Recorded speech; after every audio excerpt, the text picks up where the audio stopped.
Hello, Internet, and welcome back to Antiheroes Anonymous, or welcome for the first time if it's your first time joining us. I'm Ethan, and I'm the Dungeon Master for this 5th edition Dungeons & Dragons show. I will have some announcements and a recap, but before we get into any of that, Nick, would you kindly kick off a quick round of character introductions? Sure. Hi, I'm Nick. I play Embers of White Ash, the Tabaxi Sentinel Monk. Hi, I'm Kay. I play Lady Elvin Amalos, who is the, what is she? She is an elvish Circle of the Land druid. Yep. It's been a while. Hi there, I'm Melissa, and I play Teppan Anchor, the pixie bard who's a world-famous arm wrestling champ. Growing in popularity. Hi, I'm Zach, and I play Vertinor Oranglass, who is a changeling armor artificer. And then I'm Jordan Whidbey, the guest, playing Yurdad, the orc life cleric. On that note, Jordan, before I dive into our announcements, if you've got stuff you want to talk about that you're doing, here's your opportunity. Yeah. It's not happening until like May, but I'll be doing a play in Seattle with Seattle Public Theater. It's called Riverwood. It's going to be great. It's a whole lot of Black excellence on stage, so that'll be fun. And then also my D&D show that we still haven't officially said the name yet because the rest of the group hasn't decided if they like the name or not. But just find Dice Jailers on YouTube or on Twitch, and that's where my show is at. And I had a show this last weekend, but if you're listening to this now, you obviously missed it, which sucks for you. I took my shirt off. It was fun. Oh, everyone missed it. Dang. Cool. Thanks, Jordan. Let's see. So I'll just run through our announcements real quick, and then we'll dive right into things. We premiere our episodes every Monday on YouTube at 7 p.m. Pacific time, unless, of course, we suddenly take a week off because scheduling, which happens, but not usually. Anyways, custom items and a custom pixie lineage are used throughout the show, so be aware of that as you're watching. The character portraits, which you'll see on the info cards and kind of all over the layout, were drawn by an artist named Krista Porter, who goes by @KristaPorter with 2 R's on the end on Twitter. If you need a refresher on anything that's going on in the campaign, we have a campaign wiki at World Anvil, where I keep just a running updated page of everything that goes on, so you can just check out the story so far and zoom right through. Other than that, you can check the video description for links and information to everything I just mentioned and more, such as we have some links to some Black Lives Matter and some Stop Asian Hate resources in our description, so check those out. Other than that, you can follow us on Twitter at Antiheroes Anon, and we just hope you enjoy the show, share it with your friends, and come back to watch some more. So let's roll the intro video.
And welcome back.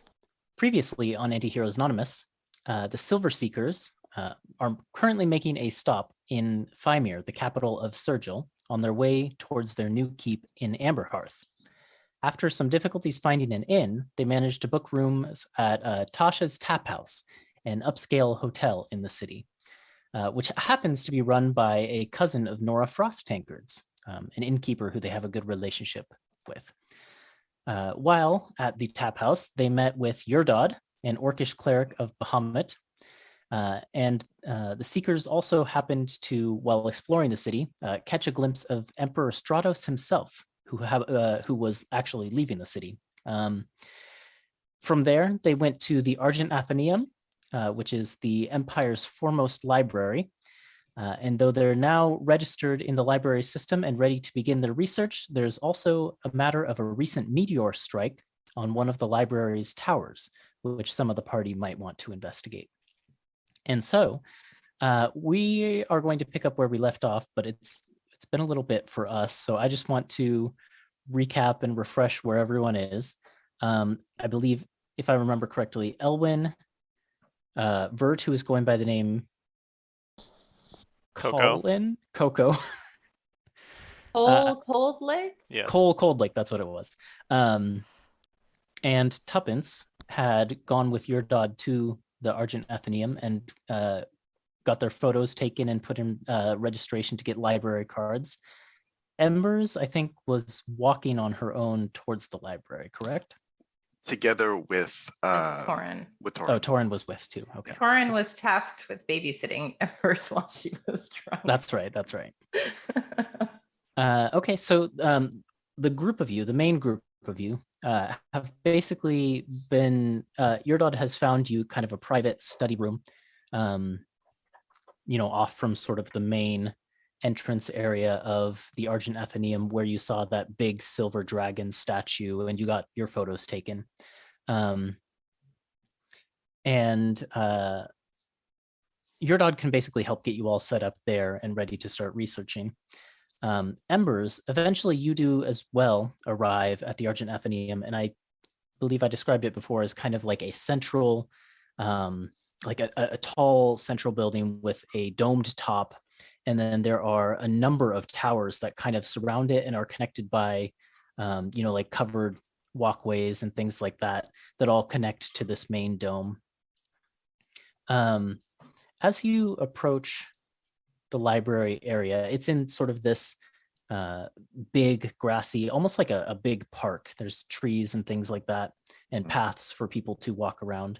Can you make a quick perception check? Sure. Refresh my memory of what my perception score is.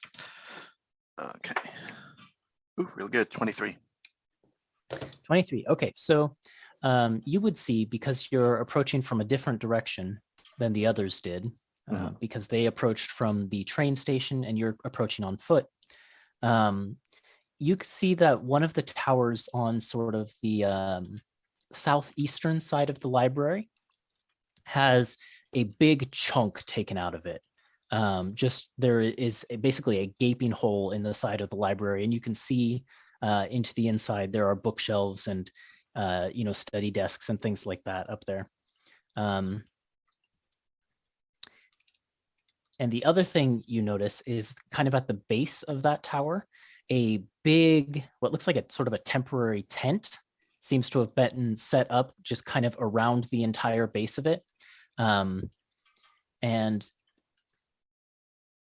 what was your roll again? 23. 23. Okay, so really high. The other thing you'll notice is it's the tent is kind of meant to look sort of casual, but as you are approaching, you do spot, the occasional glint of metal, and you spot these silvered automatons of some sort with these blue crystalline glowing cores to them. Seem to be patrolling the area and sort of making sure that that tent is secure.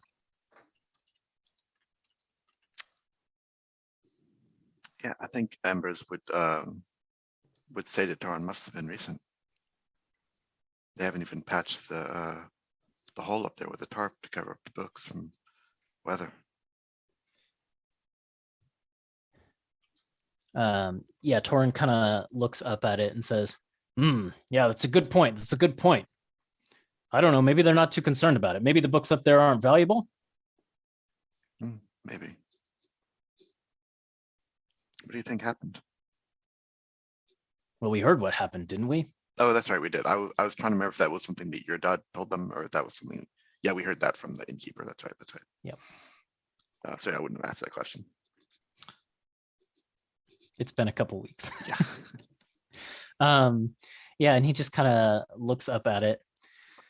Big rock out of space, huh? It's kind of unbelievable when you think about it. Kind of scary too. Something like that could happen to a tower, could happen to any of us. Yeah, we could be just walking down the road, rolling along in our wagon, and all of a sudden, boom, horse taken out by a rock.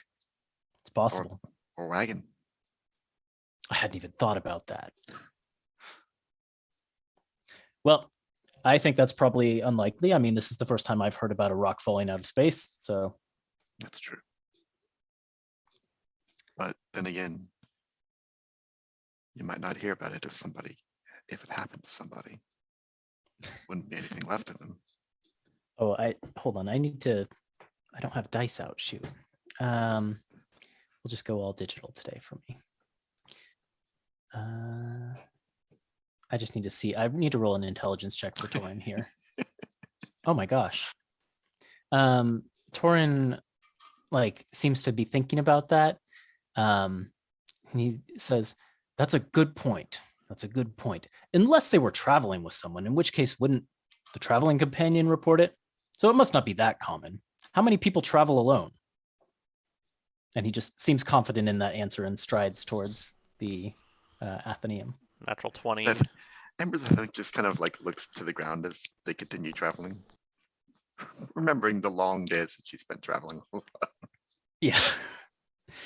So yeah, you guys find your way into the Argent Athenaeum, and it's basically like I described before. There's this massive silver dragon that seems to be. It looks like it's a statue, but it kind of hangs from the ceiling, and it also has a similar pulsing light blue crystal core to it, and that hangs over sort of a main, circular information desk area in the center, where you see a Earth Genasi man, who I believe has kind of like a well-polished bald head, and very marbly skin. And yeah, as you approach, it seems to be him that you probably want to talk to. He's kind of leafing through a book, and then he stamps a page on the inside and then kind of moves it to a different stack and then grabs a different book, leafs through it, stamps a page. Yeah. Excuse me. Can we? Oh, new member or existing membership?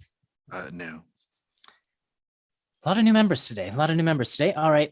Here I have a form for you, and I'm going to need to take a photo.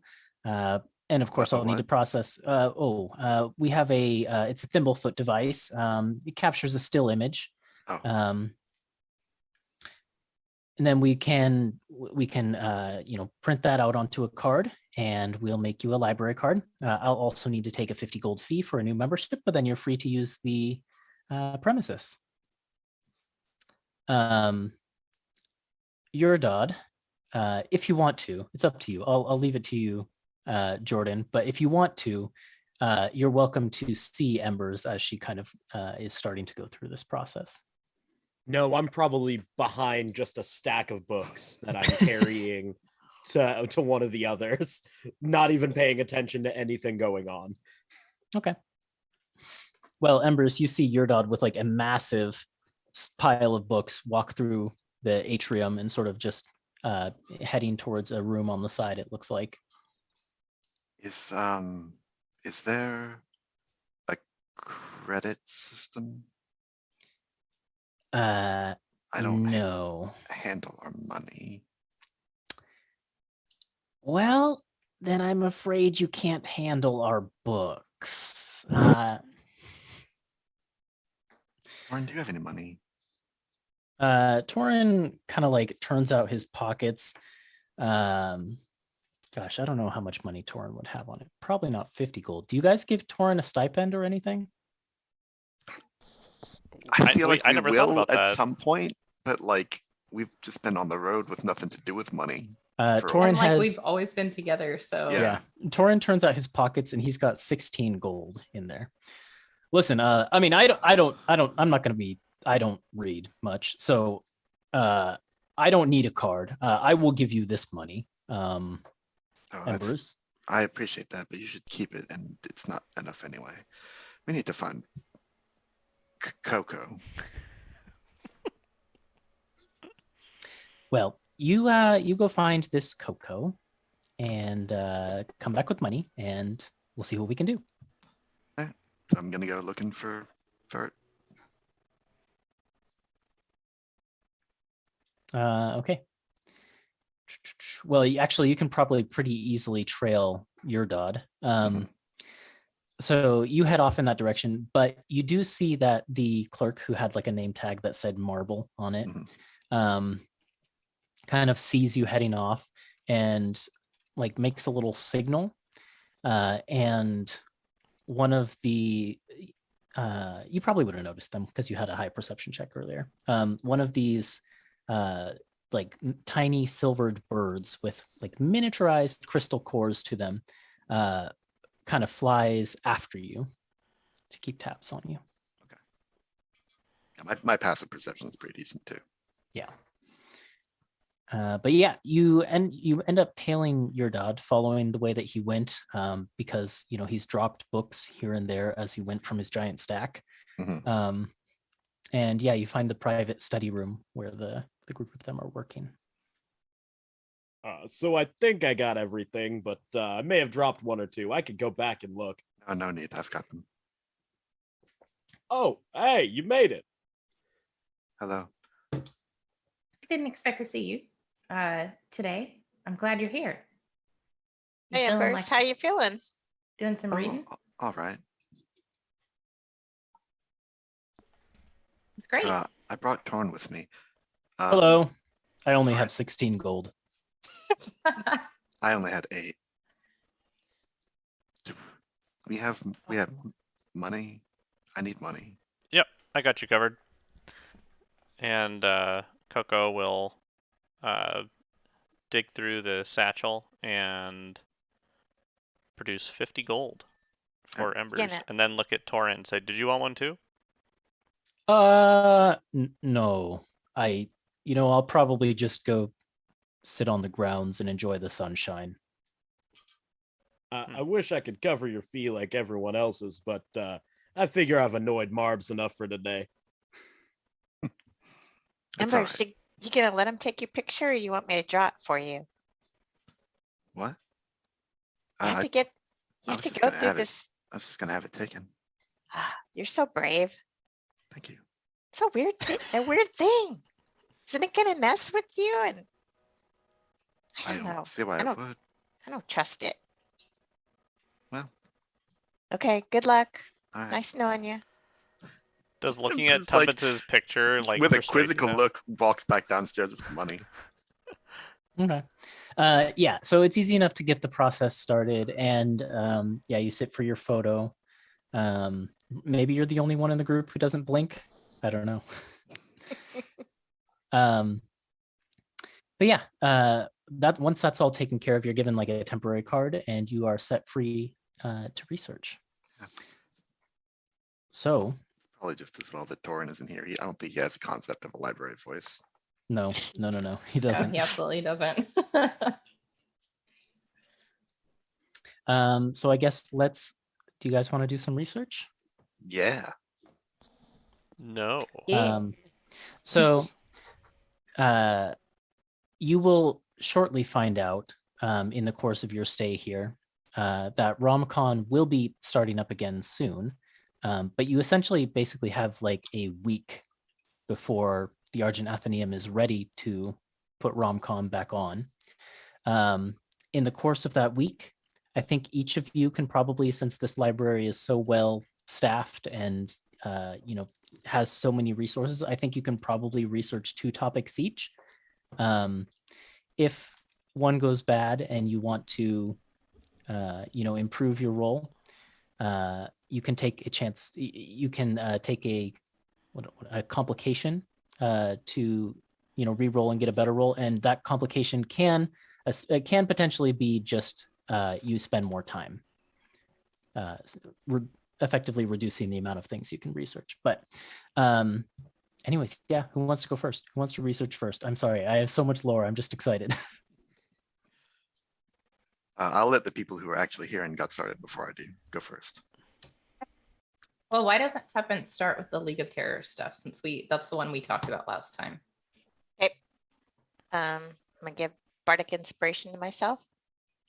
So what is it exactly you're trying to research? Just for the viewers who aren't me, don't have tons of notes about the things Yeah. you're researching. Well, basically, we don't really know a lot about the League of Terrors. We just know that Kashara, that's the group she followed. Mhm.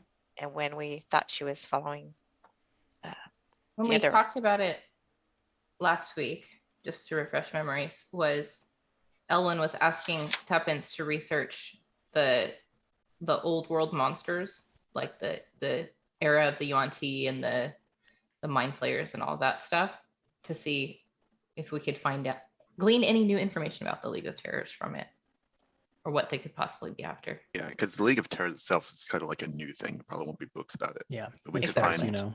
information about the history that led to them. Yeah, and maybe find what their goal might be based on what the monsters lost or whatever. Okay. Well, the way this works is it's basically an intelligence check. Like you said, you can add bardic inspiration onto that if you want. So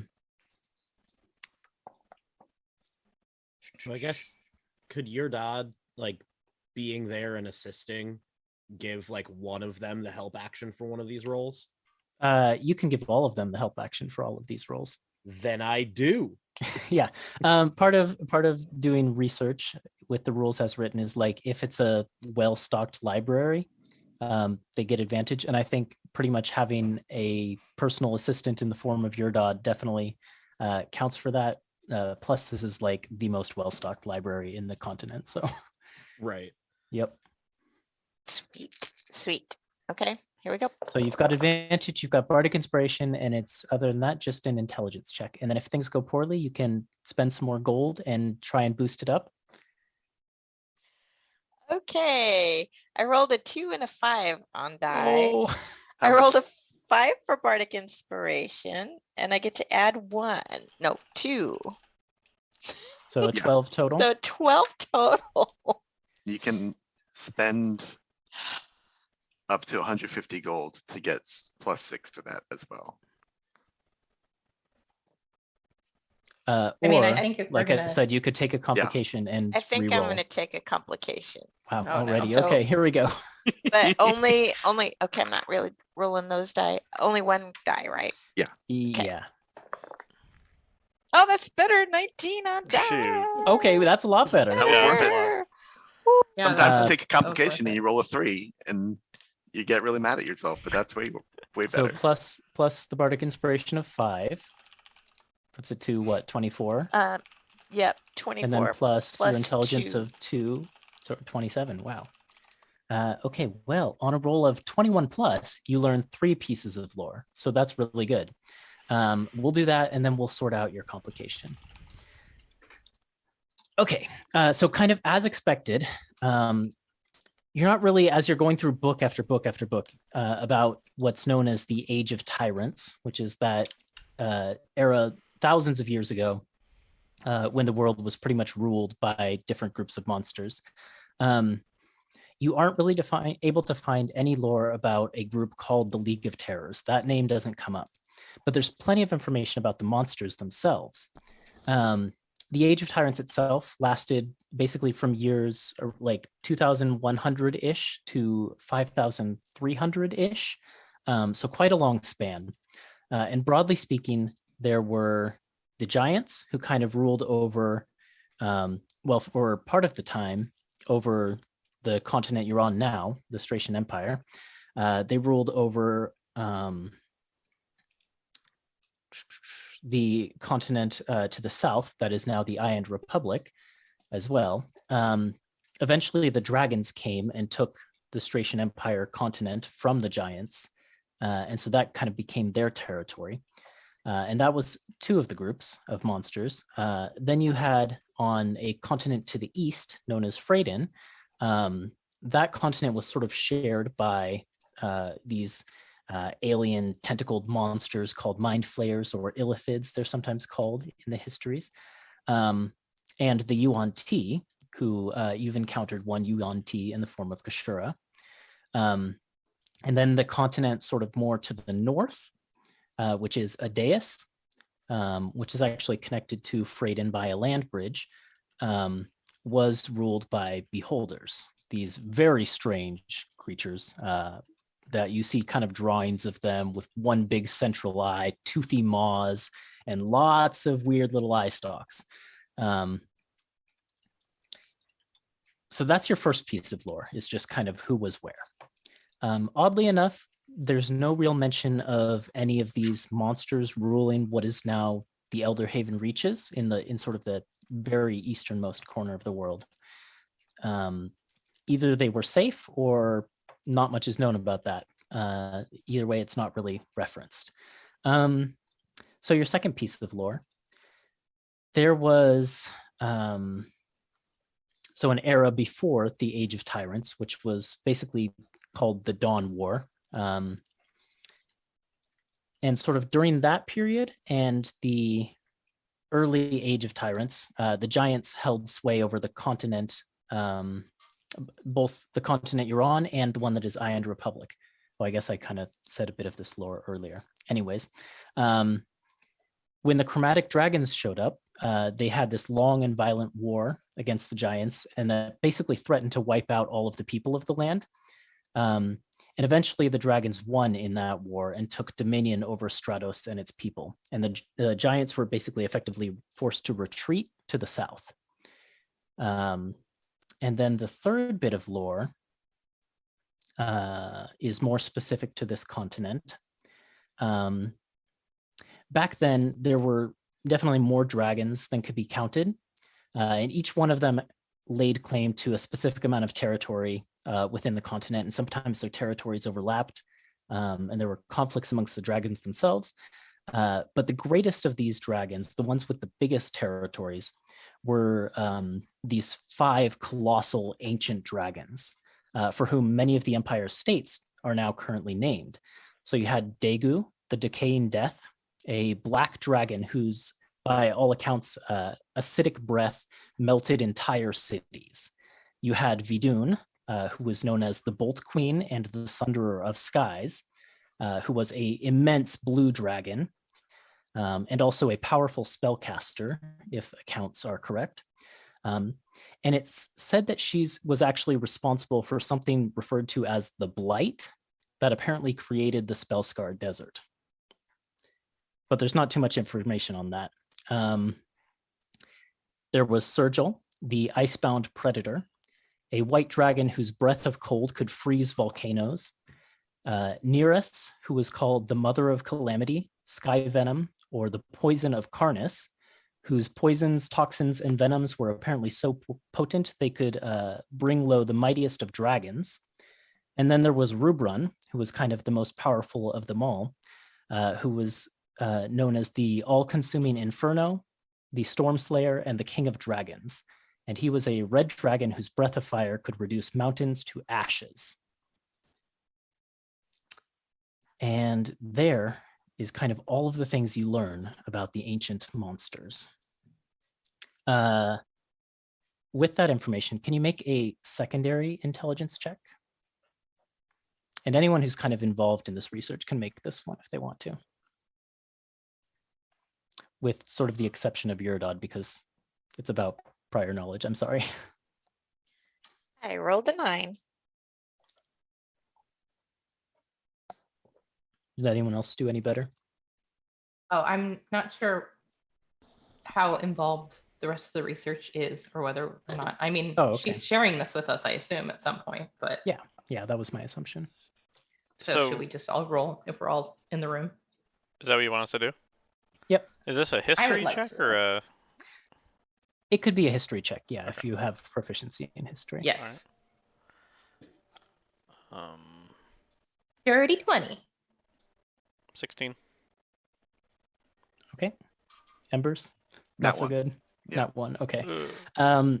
Elwyn and Vert, 2 of the names in there ring a bell to you from something you heard previously in relation to the League of Terrors, which would be the titles The Poison of Karnas. You've heard that before. and you've heard something similar to the title, The Decaying Death.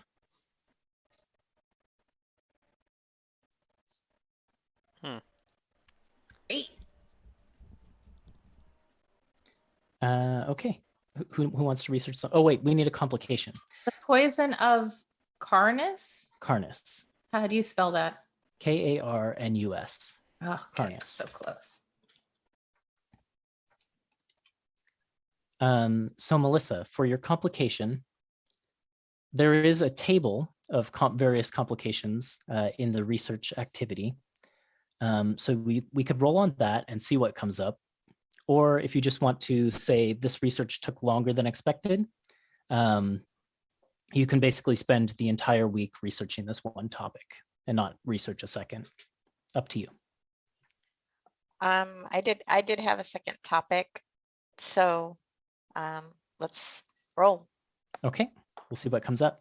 It's a D6. And I rolled a 6. Oh. Okay, so we're going to have to talk about this probably after the episode and work out what to do with it. But as part of uncovering this lore, you ended up having to promise to complete some sort of dangerous task to someone in the library. So you and I can talk about what this might be. Okay. Ugh, I like it. Side quest. All right.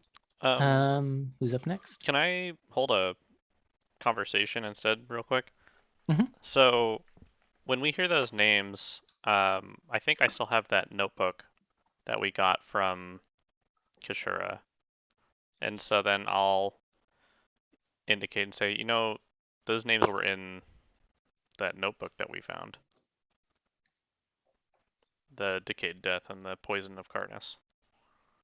That sounded familiar to me too. From Yeah. the Brotherhood?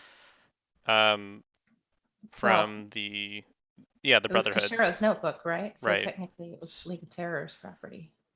Right, but the Brotherhood higher ups, or the Horde stewards, I think is what the term is. Mhm. That's probably what they go by. It's their names. That's who she reported to. Oh. He So reports I'll to the Decayed Death and the Poison of Karnas. I have this written in my notes. Yep. I will refresh your Or the memory. League of She Terrors. was working with the Dragon Tooth Brotherhood, but not for them. Mhm. Yes. Yeah. So the League of Terrors is somehow connected to the Decayed Death and the Poison of Karnas, which is Daegu and Nereus. Or someone using their names, but Mhm. there's a connection there. And Those that's are connected. very clearly their epithets when they're referred to in history. And how does And- that connect to the theft of dragon eggs? Well, Malt heard that rumor about the scarred desert, and so sounds like a connection too. How so? What rumor was that? The decaying death. So the rumor Malt heard, I believe, was that the organization known as STAR is launching expeditions into the Spellscar Desert. Right. The one responsible for the spell scarred desert is Vidun, not Nereus or not Daegu. Mm. So that's potentially unrelated, but we don't really know at this point. Well, it's a lead anyway. Mm-hmm.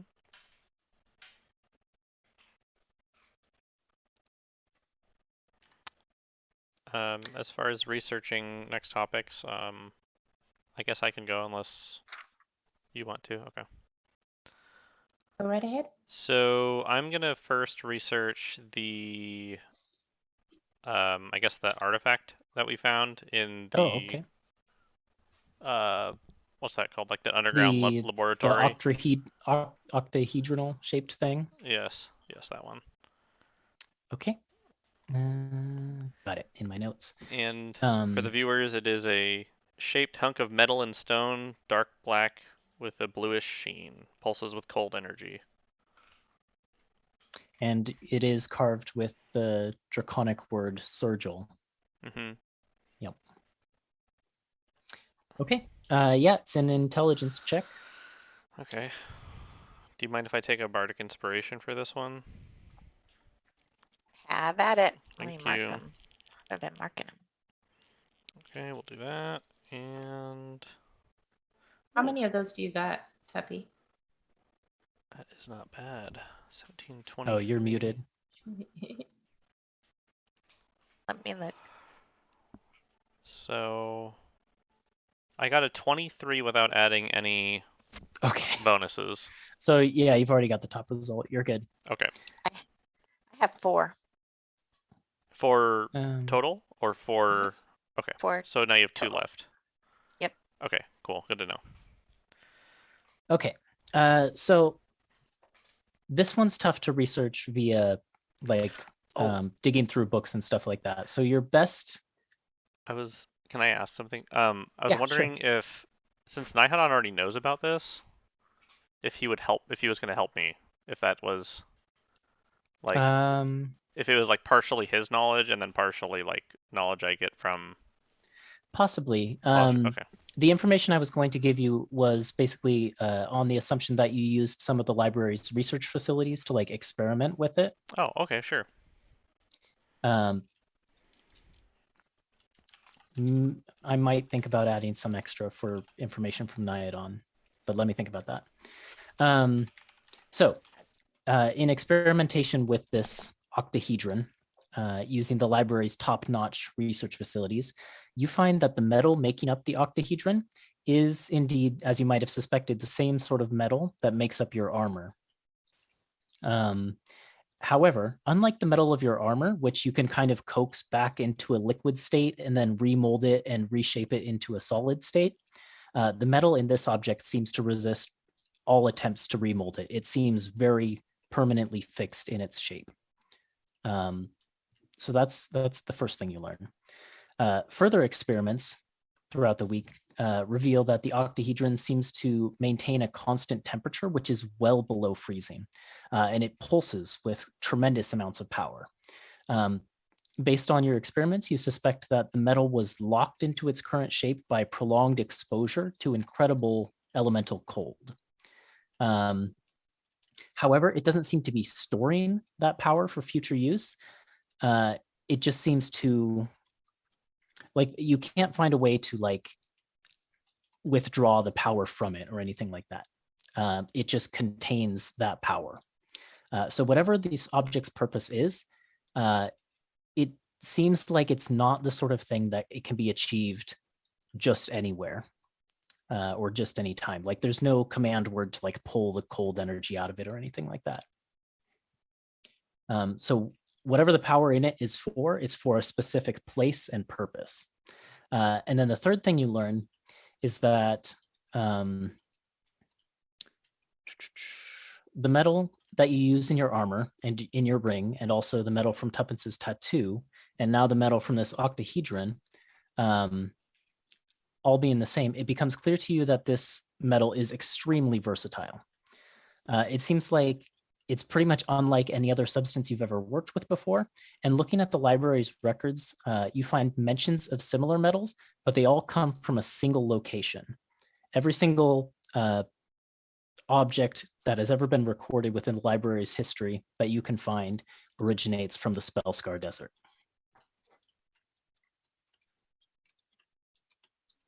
And those are the 3 things you learn. Okay.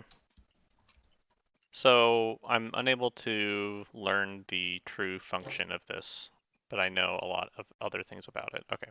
Yeah. It Got it. seems like whatever true function this thing has, it's not something that can be achieved just anywhere. It's probably meant to be used in a specific location or in combination with a specific object or something like that. This thing on its own it doesn't do anything on its own. Okay, sure.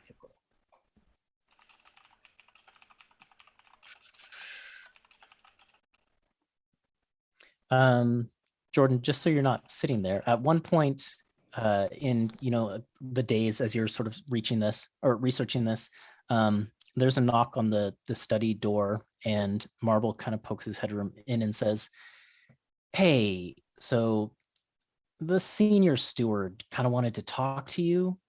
Would you mind going and heading over to Alanis's office for just a little bit?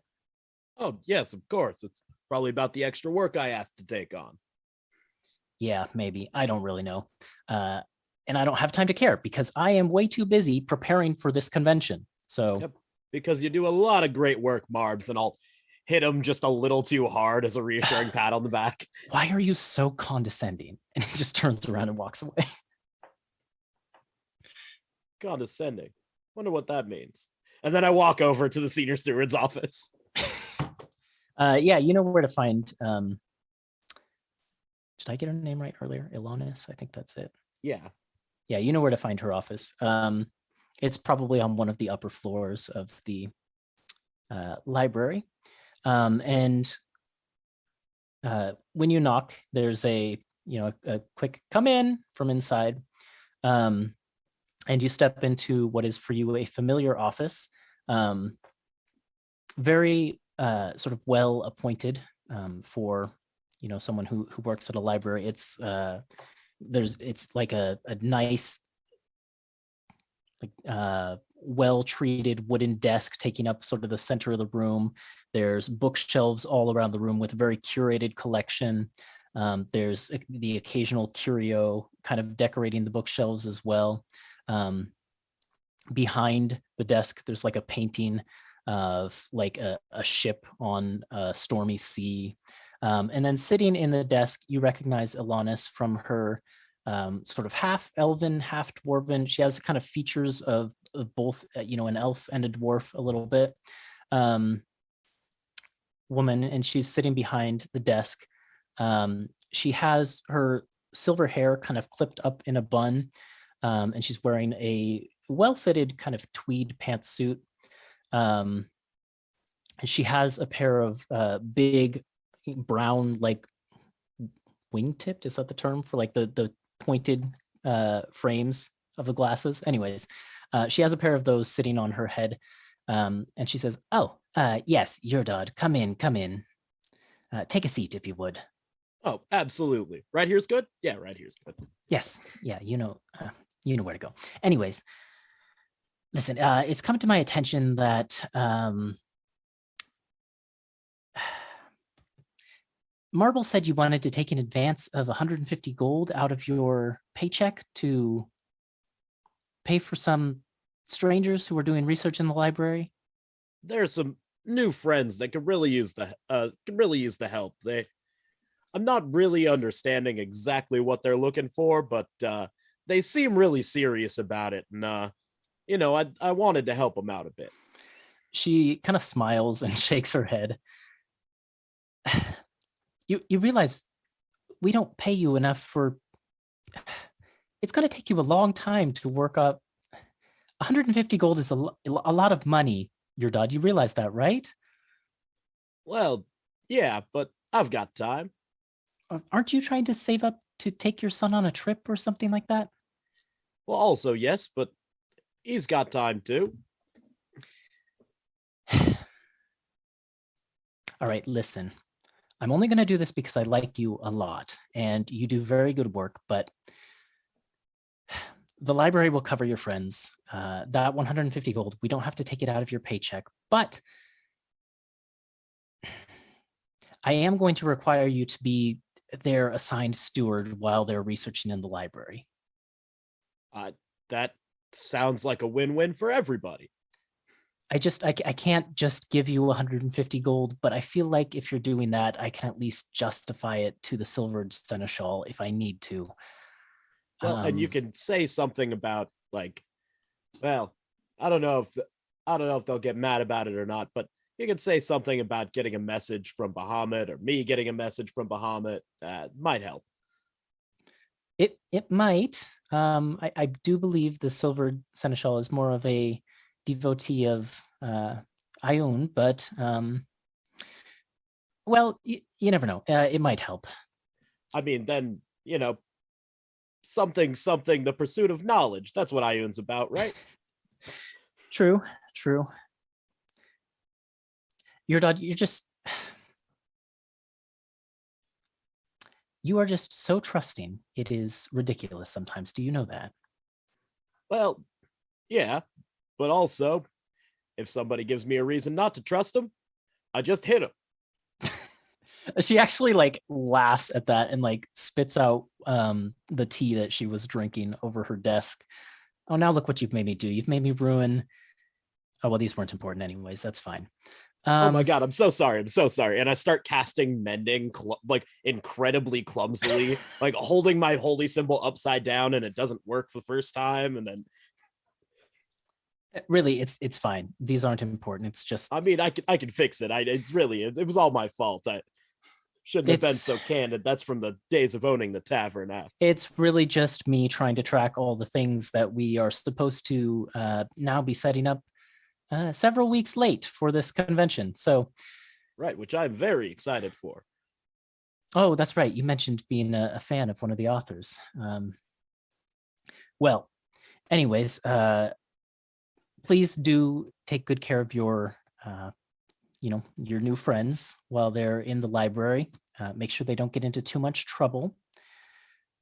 You know the drill. They don't seem the sort to get in any kind of trouble. They seem pretty upstanding and straightforward.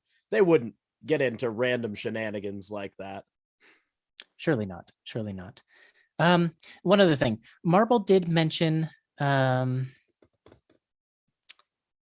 Wait, did Marble hear this? I believe. No, maybe not. Never mind. Never mind. That's it. All right. All right, your dad. Thank you so much for everything you do. I will see to it that this matter of the gold is taken care of. Just please don't go fronting more strangers with your paycheck because I can't keep covering for you. Yep, I should really stop doing that.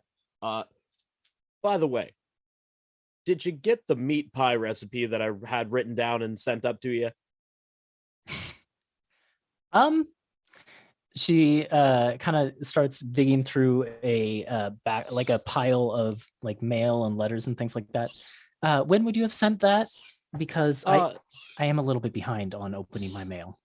It was probably about a week and a half ago. It's because I saw you had a big sandwich. It was it seemed like it was heated and it was kind of squished down. It was ham and cheese and mustard and pickles, and I've got almost exactly the same recipe but in a pie. With the filling that makes it really, really nice. And I just figured you might want to try it. I'm sure it's in here in my stack of mail somewhere. I will give it a try. But let me just tell you, I like my sandwiches. So, I mean, fair. I just figure you could pre-make one of these pies and just like have like a slice or two because they reheat real well. Your dad, just get out of here and go do your job. I'll look into this pie situation. Can do. And I just stroll back down. It's like 10 minutes after that conversation that Embers finds your dad and says, "Hey, are you? I wanted to thank you for what you did at the tap house. I was having a very bad day, and I was on the way to getting myself into a lot of trouble." Oh, well, you always want to stay out of trouble, but anytime I found that a little light bit of Bahamut's restoration is always nice to let you drink more if you want to, or keep you from getting too messed up to finish your day. Yeah. Well, anyway, it meant a lot. So thanks. Oh, no problem. I'm always happy to help. You look like you were needing some backup. Are you looking around through the library for anything? Like I'm now, rather than just being polite, I'm officially tasked with helping all of you. Oh, great. Yeah, there are some things, and I think Ember starts research, but I feel like Ellen really wants to go, so you can go next. Wow, the segue into Embers was great. Keep Okay. going. I'm good. We'll get Delwyn eventually. We will. Yeah. I'm just gonna while we're in the middle of helping Embers, just gonna wait, Embers, just come so you're kind of near everybody for a second. Oh yeah, what's up? And then I'm gonna cast Bless. on Embers and Tuppence and Elwyn. Let's take a look Thanks. at Bless. I always forget which one Bless is. It's you add a D4 to. It really doesn't do anything for this research. It's just Nope. what he wanted to do. Yeah. Okay, fair enough. Like, Like, it's- attack it's- rolls and saving throws, right? Yep. Yeah. It's Look, completely useless for If you this. have It to just roll a wanted saving to. throw because you pick up a cursed book or something, there Sure. you go. Okay, Thank so you. Or there's a really dire complication in my future. Who knows? for part of the bardic inspiration, Teppy's gonna looks at Jerdad and says, "Here's a guy who seems cheery, though looks a bit weary. He can drink like an oxen and get rid of the toxin. At least that's the working theory." It's so good. And you get a bardic inspiration numbers. Nice. Okay, so Embers' first research subject is I think Tuppence has already been looking into the Age of Tyrants, but Embers is more specifically is keying in on the history of the Yuan-Ti. Right. Okay, yeah, I've got that section in my notes. Yeah. You know the check. Yep, so we're rolling at advantage, right? Yep. Okay. And you have a bardic inspiration from And- Tuppence. Yep. Ooh. Let's see how high I can push this.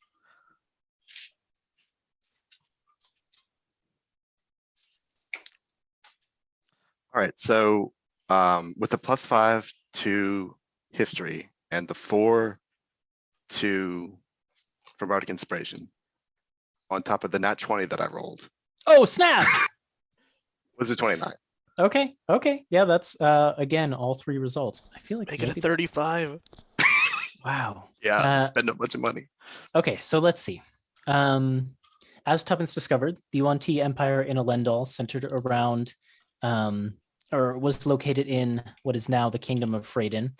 It's centered around its capital city, which was known as Montalzoa. The city of Ravenmoor is now built over those ruins.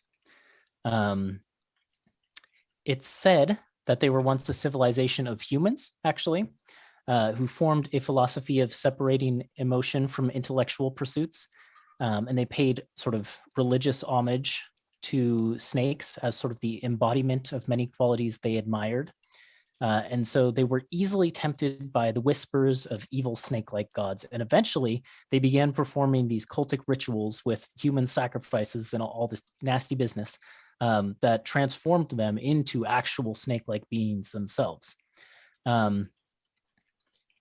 They are said to have been one of the cruelest empires of the Age of Tyrants, because you've got dragons, but dragons can be appeased with treasure. You've got giants, but giants can be reasoned with and dealt with to some extent. You've got the beholders who were kind of largely indifferent to their subjects, and you've got the mind flayers who basically saw their subjects as cattle and put into effect ways to keep them pacified, I suppose, via psychic means. The Yuan-Ti were people who took the cruelest aspects of people and amplified them, and so they are known for being one of the worst empires that ruled during that time. That's your first bit of lore. Though not devout or fervent in their worship because of their separation of emotion from sort of reason and their pursuits, the Yuan-Ti did acknowledge and revere a number of serpent gods, but the chief among those was Zahir, the master of poisons and shadows. They formed a very cruel and sort of emotionless hierarchy, where the most snake-like of their kind were seen as near godly, and the least snake-like were seen as like mere servants. They used their advanced knowledge of magic, mostly like warlock cults and sorcery, to amass incredible wealth and maintain their large empire, even with a powerful neighboring territory being ruled by, monsters like beholders and mind flayers. So that's your second point. And then the third point is eventually their empire was broken when the silver dragons brought magic to the people of the land from across the seas.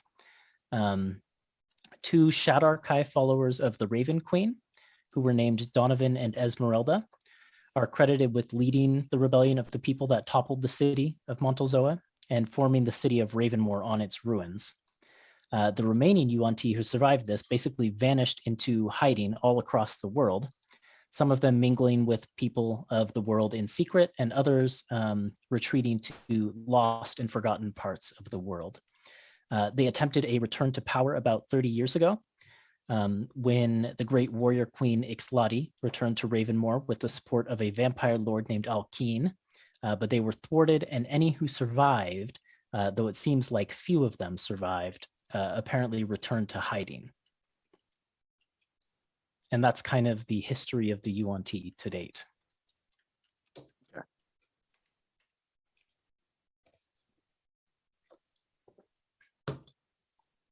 Thank you. What's Elwin got? Okay, so Ellen's going to spend the first part of the week researching. She's trying to find whatever she can find on the Masked Lady, looking at Elvish history, seeing if she can figure out what that statue was about. She's also looking for information about the Weaver and just anything that she can find. Okay, so the Masked Lady, the Weaver, and lesser known deities. Yeah? Yeah. Okay, I have this note here. Yeah. So, Bardic inspiration. I'll take it if you have it. Okay, so I'll say to you, I'll go. greet our great northern maid, whose beauty before all is laid. She's foxy and tricky, her past is quite sticky. By her father she was betrayed. Thank you. Wait, do you know about that? Did I tell you about that? That's a big question. So we have intelligence, or it's an intelligence check at advantage. Mhm. And Bardic Inspiration is a D6. Yep.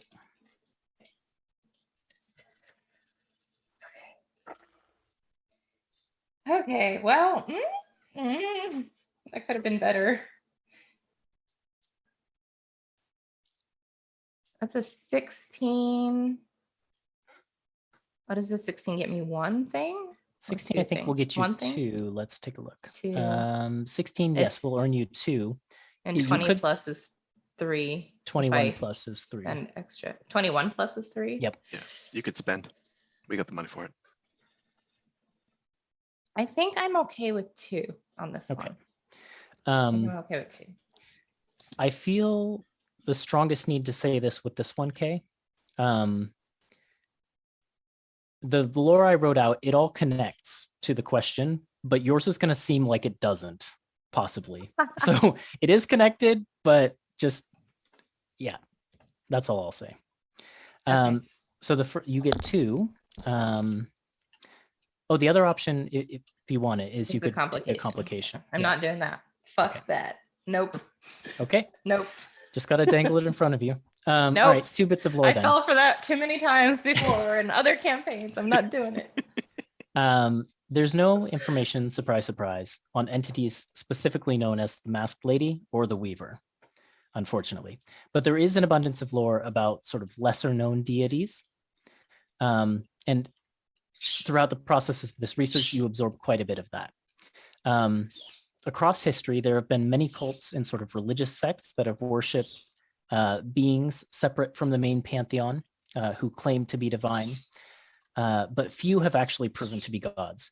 Among those who were proven to possess the spark of divinity are 2 beings. One of them you've heard of from Embers, whose name is Nusumni. And the other one is one you have not heard of, whose name was Illustrae. That's point 1.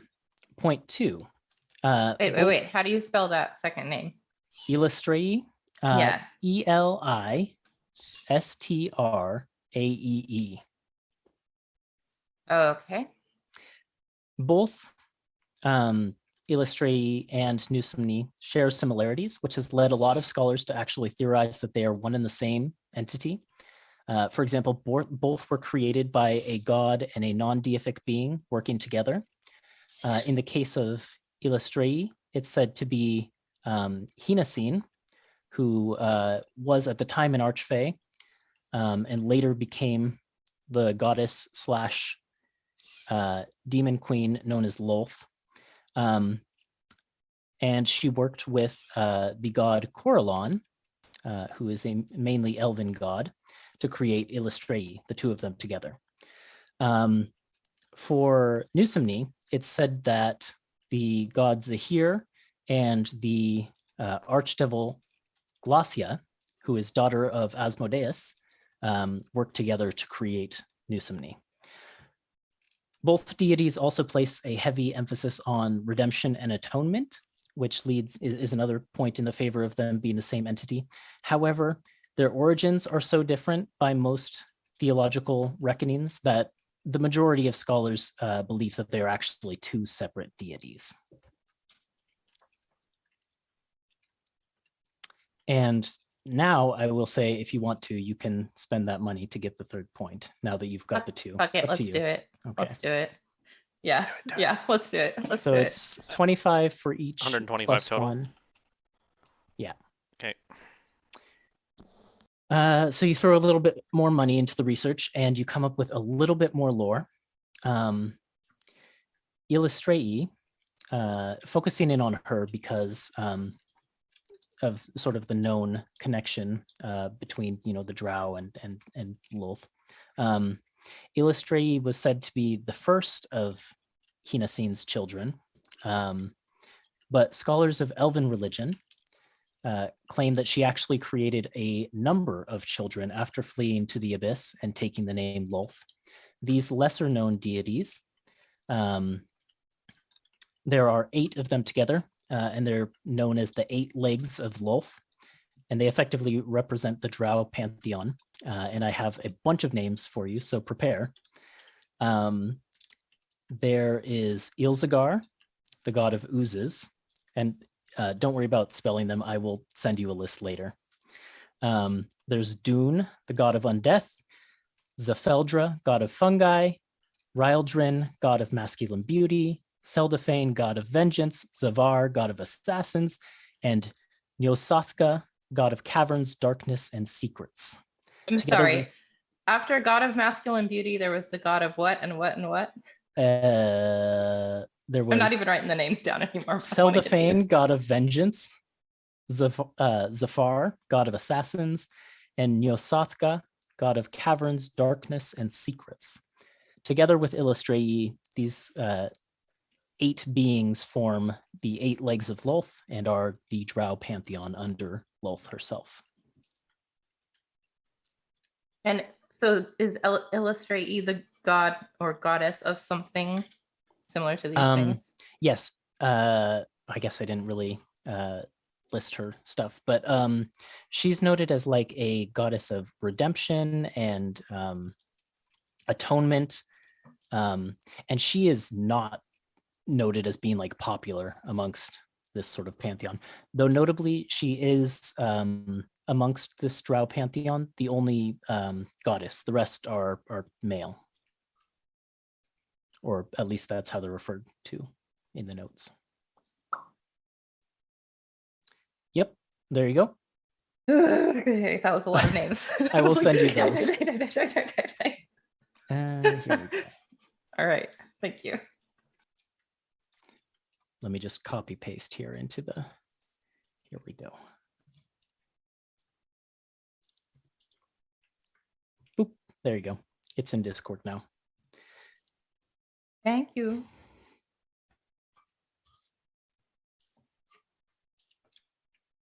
Okay, I think after that, so I have heard Embers talk about Nusomni, or is that meta information? Has Embers shared that with us? You know the name of Embers' deity. Okay, so I think after this research, when we have a minute, I'll pull Embers aside, Mhm. just the two of us, and I'll like make some tea or something and hand her a cup. We're taking a break or something. And I'll just be like, Embers, do you mind if I ask you some questions about the goddess you worship? I mean, ask away, but I'm sort of in the middle of researching her right now. I don't know how many answers I can give you, but I'm happy to talk about her. What do you know about her, and what drew you to her? Well, I know the story I know of her is really not a story about her. It's really a story about, I'm blanking on the name, Ethan. It's the son, Pelor. Pelor. Yeah.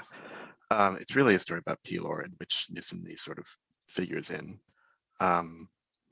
It's about how Newsomny used to be an evil goddess. She was the spawn of Zahir. And one day she was sent to assassinate. This is all stuff I know, Ethan, right? Yeah. This is like, this is the stuff that like Maramis told me. Mhm. One day she was sent to assassinate a great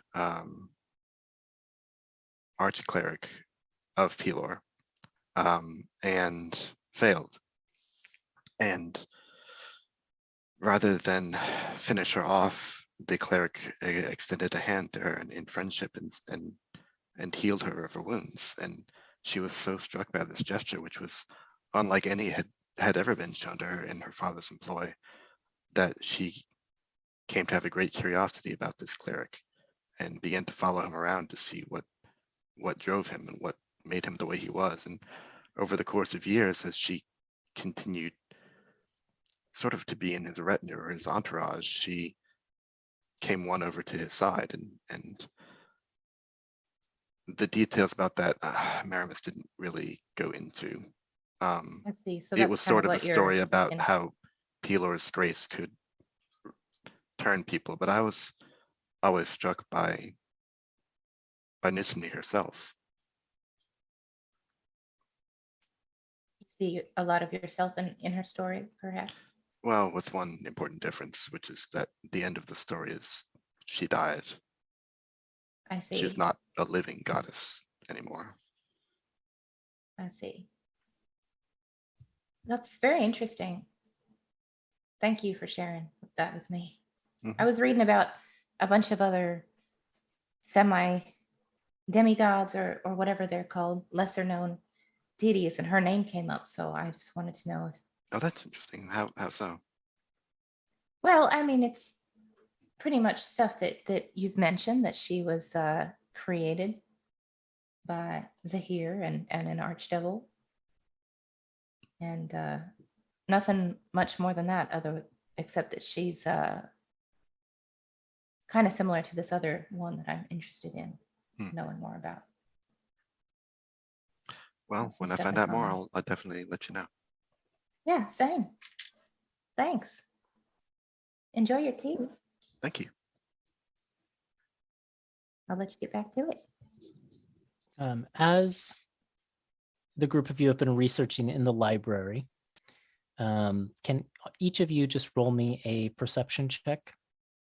Sure.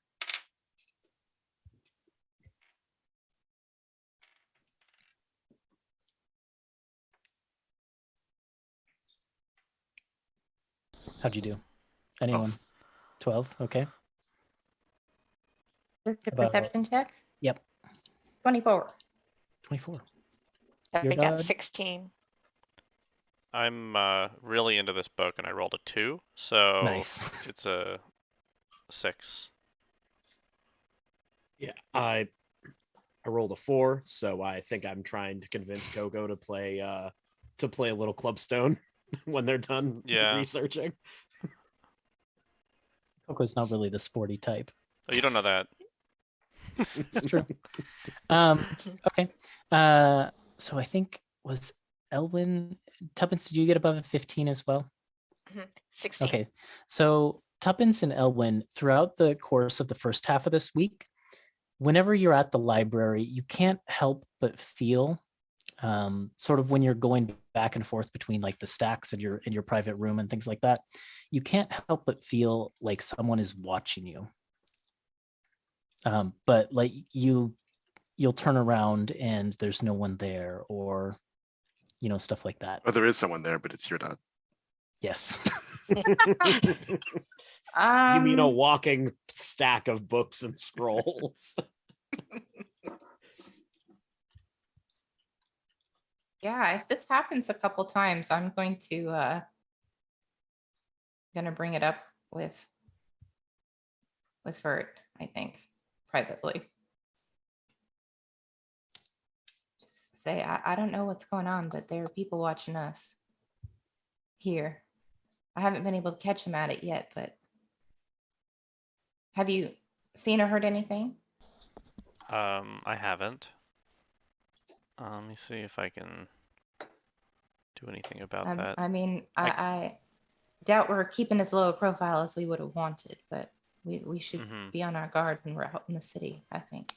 Yeah, I can post Soul as a watch and see if they notice anything, right? Yeah. Mm-hmm.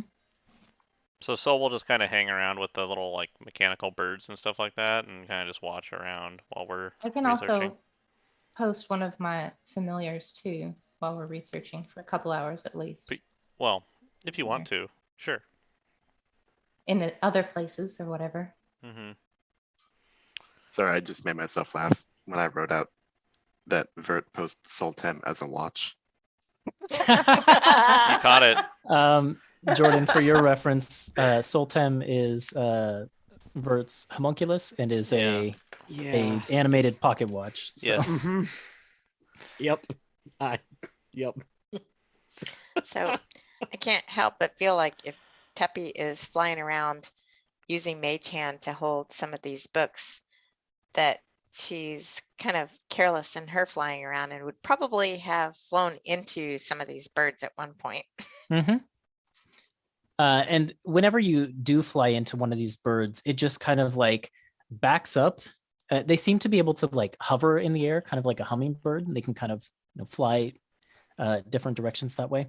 So it just like backs up, kind of looks at you for a second, and then continues flying through the shelves, wending its way through the library. Okay, so they don't hurt me or anything. Nope. Okay. You do get the sense though that like the constructs down below, like not the birds, but the ones in sort of humanoid shape, are here to protect the library, but you haven't done anything that would set them off, it seems. So Okay.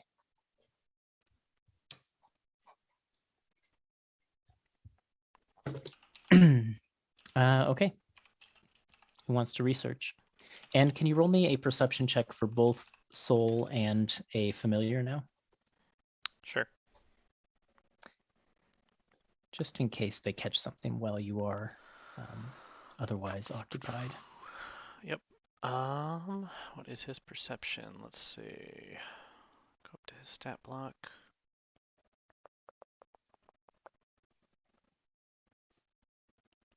So that is 19. 19, okay.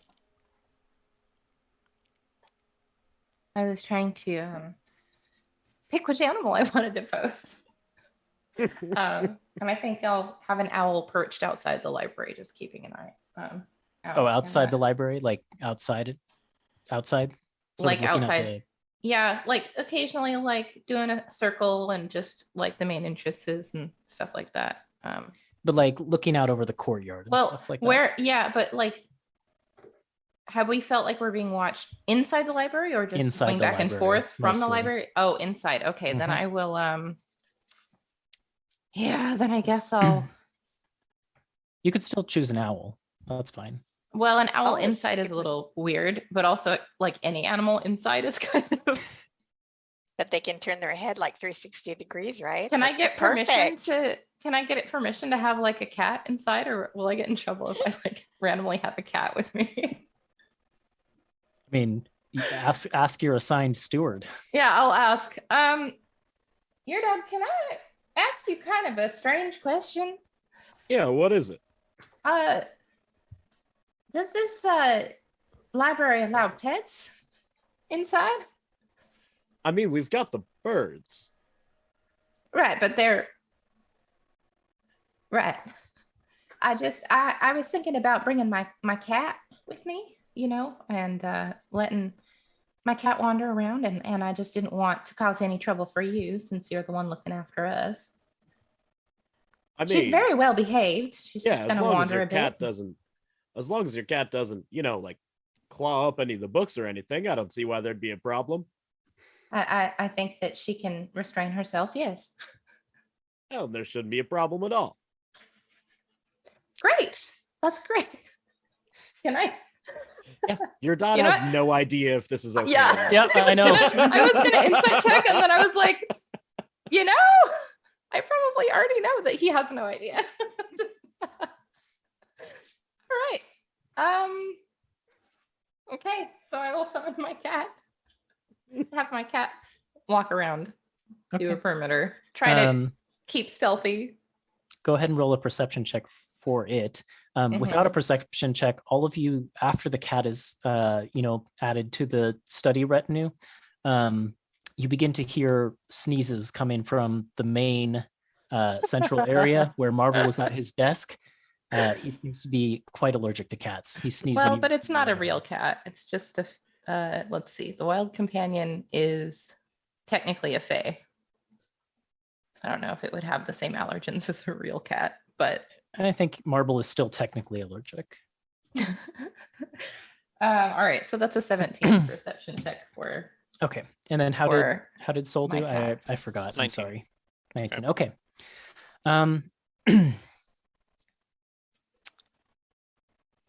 How do you check in with these two? Like, how much can they communicate with you? So I have two different ways I was thinking about communicating with Soul. One of them is if he is able to write to me. Is Soul able to write? That's a good question. That's a question for you, I think. Yeah, I gotta look. Yeah.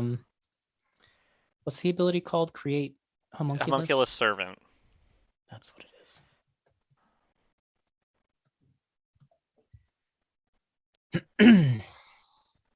Let's see. What's the intelligence like on this thing? 10. 10. Understands the languages you speak. Yeah, Yeah, so I figured would that say you might that be it able to can do that. write. Okay. Sure. So then I would just have him basically write a small report. After sort of the first day of watching, Sultan comes in with like a small memo pad in hand that is just filled with notes. But there's one section sort of in the middle that is underlined, and it just says, "Witnessed suspicious woman watching study room." And how does Elwyn communicate with her? Well, the find familiar spell says that I can communicate with it telepathically as long as it's within 100 feet of me. But I don't know if that means I can give it commands or if it can also communicate back with me, That's a good or if it question. can send me feelings of alarm or something if it doesn't have language. Let's see. So I don't know what level of communication it's capable of. If it can communicate with you telepathically, I would say it can at least send emotions. So at one point in that same day when Sultan brings in that notepad that has that note on it, you get a message of, or just like a feeling of like mild alarm from your cat, which you have kind of posted. Yeah, outside. at which point I would use the ability to look through its eyes and ears and listen Okay. through its ears. I mean, so I could Go ahead. see Funny what it that the sees. cat gets the alarm and not the clock. You got to upgrade for that feature. Yeah. Okay. When you look through the cat's eyes, you see there's a woman.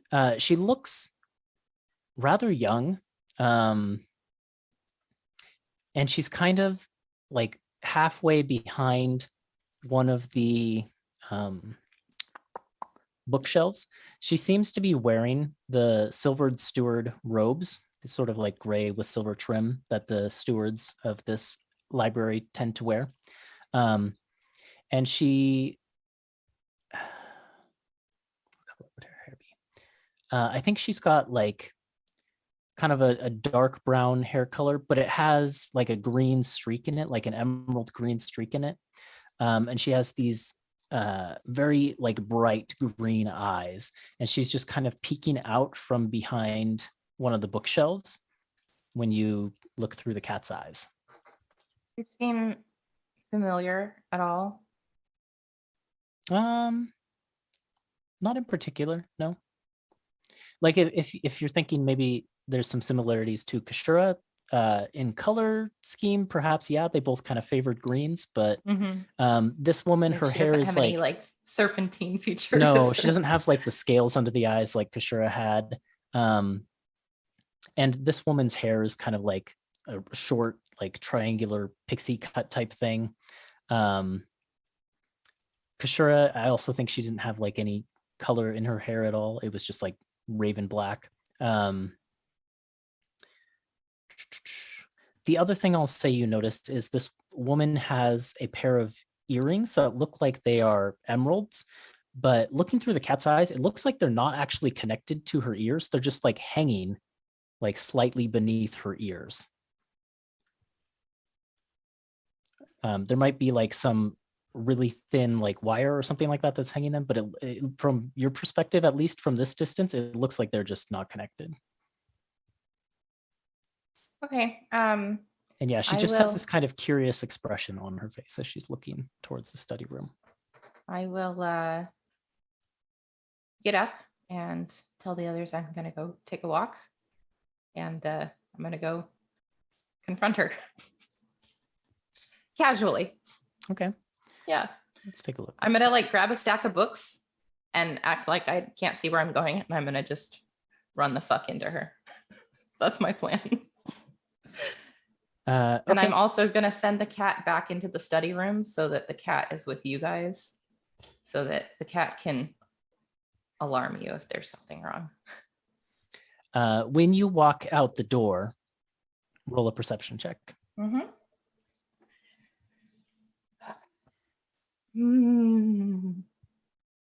I mean, I knew where she was because I knew where my cat was. Yeah. Okay.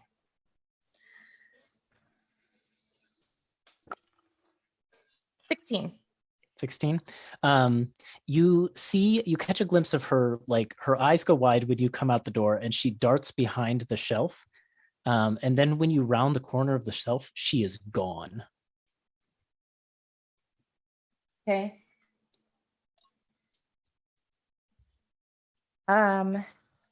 Is there another member of the stewards, or any of the other stewards around wearing those robes? Yeah, you could flag someone down. There are various Sure. people around, either like setting up for Rom Con or pursuing their own research. You can also ask your dad.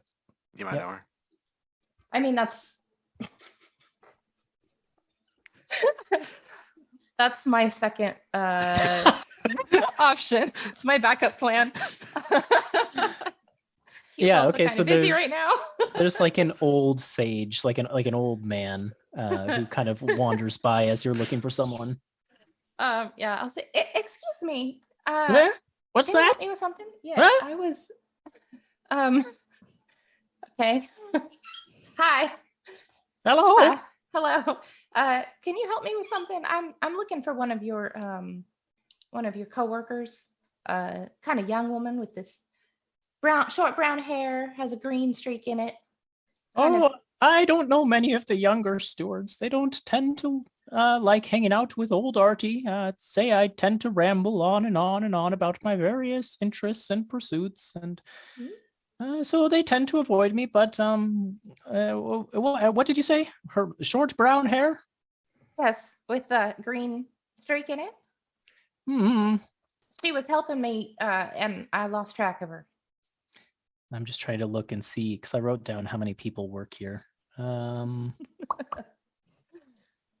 Let's see. Locations. Here we go. Let's see. That's how many items in the catalog. Okay.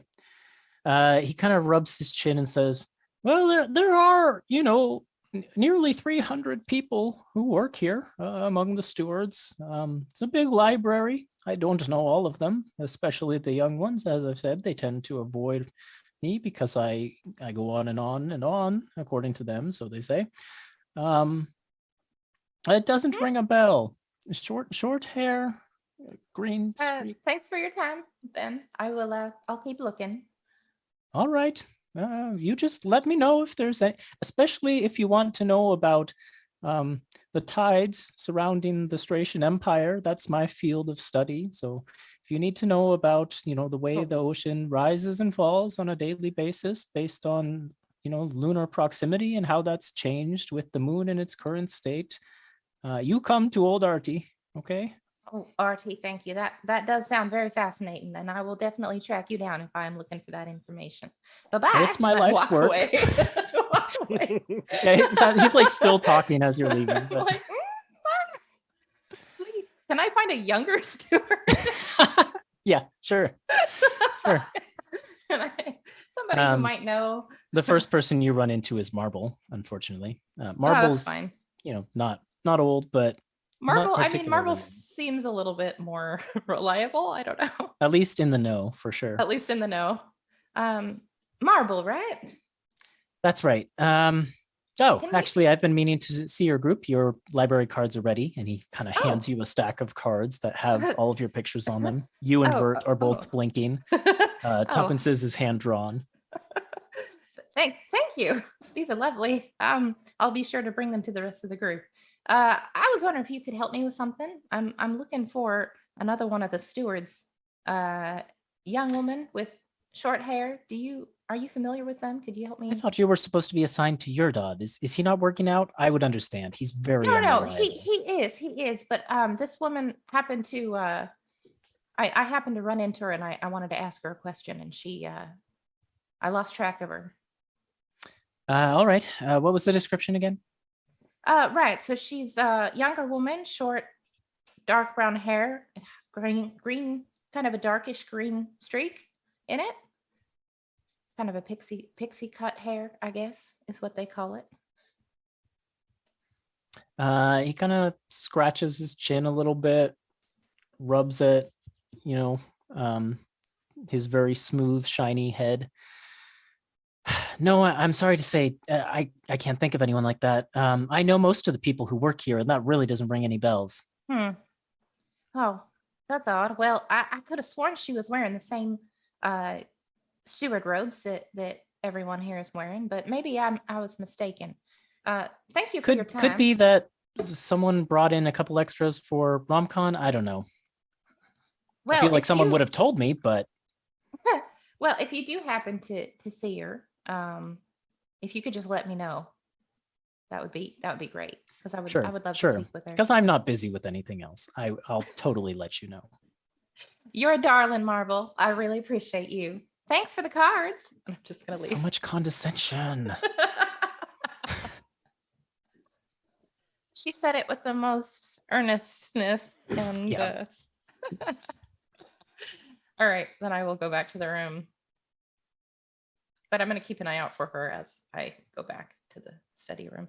I will say, without like any sort of insight check, it did seem like both of them were being honest, that they Yeah, didn't I know this figured. person. So yeah. I kind of figured going into it that would happen. So, all right, I'll go back to the study room, and I'll tell everybody what I saw and who to look out for. And she's likely not a steward. And I'll ask your dad while we're there. You wouldn't happen to know a young woman with this kind of haircut, right? I mean, she was Let's wearing see. steward robes, but didn't sound like anybody knew her. Well, no, and that probably doesn't sound familiar. Nope. And I have to do it. No, that doesn't sound. And I know pretty much everybody around here. I mean, there's Fisky, there's Boomtown, there's Marla, there's Jackie, there's Curtis, there's Regina, there's Elena, there's Helen, there's Countess, there's Stony, there's Marbs, there's Paul, there's Tukey, and he just keeps going on this long list of names. Don't forget Artie. And Artie. And of course, old Artie. Yes, I did You meet don't old have to Artie. call me old. But no, it doesn't sound like anybody here that I know. I do Yeah, wonder. I reckon she was just wearing a disguise so she could get in here and keep an eye on us. But it makes me wonder why she's And then interested. you said her hair was a really like had a really striking like green streak in it, right? That's right. Yeah. I wish I knew her. I'm sure your son would love to figure out how that dye works. Well, if you happen to see someone who looks like that, maybe we can ask her. Yeah, I can keep an extra eye out running around. Be obliged. And then I don't know what kind of, I guess it would just be like a flat intelligence check, but would I think of how someone could get one of the robes without being part of the library? Potentially. Yeah, I don't know what kind of check you'd want to make that be. You probably wouldn't have to make a check because this is just something you would know. The library maintains a supply of robes, sort of in like a staff area, that the stewards who work here on a daily basis are supposed to wear. You're sort of a special exception because you're a courier. Yeah, I'm on loan. Yeah.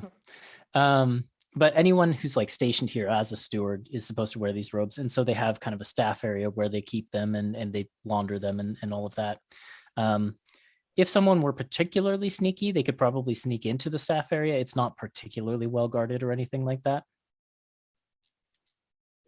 This is probably if it is somebody that's not one of the stewards wearing it, they'd have to have snuck into here past everybody's watchful eyes and stolen one out of the back room.